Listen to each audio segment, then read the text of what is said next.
Piece আছে, matching করে blouse piece বানাবেন।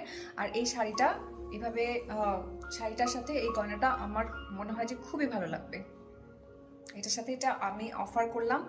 ডেইলি বাজার 27 চলে গিয়েছে, ডেইলি বাজার এখন 28 ডে। আজকে হচ্ছে ডেইলি বাজারের 28তম দিন।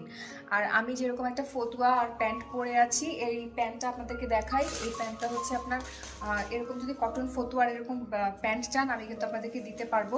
খুবই কমফোর্টেবল এগুলা, মানে এই যে গরম, এই গরমের মধ্যে খুবই মানে একদম একটা বেস্ট আইটেম। যেমন বাইরে পড়তে পারবেন তেমনি ঘরে পড়তে পারবেন। এগুলো প্যান্ট স্টাইলের সালোয়ার। এরকম ব্ল্যাক সালোয়ার চাইলে আমি দিতে পারবো। ব্ল্যাক সালোয়ার জানার জন্য আমাকে একটু দামটা জিজ্ঞেস করার জন্য একটু নক করবেন, হ্যাঁ। আর এটা হচ্ছে সাইজটা তো সবার জন্য অল পারপাস সাইজ। এটা এই ব্ল্যাক সালোয়ারটা আর এই রকম কটন ফতুয়া যদি নিতে চান তাহলে আমাদেরকে অর্ডার করবেন। আর হচ্ছে শাড়ি, আর এই যে শাড়ির সাথে এই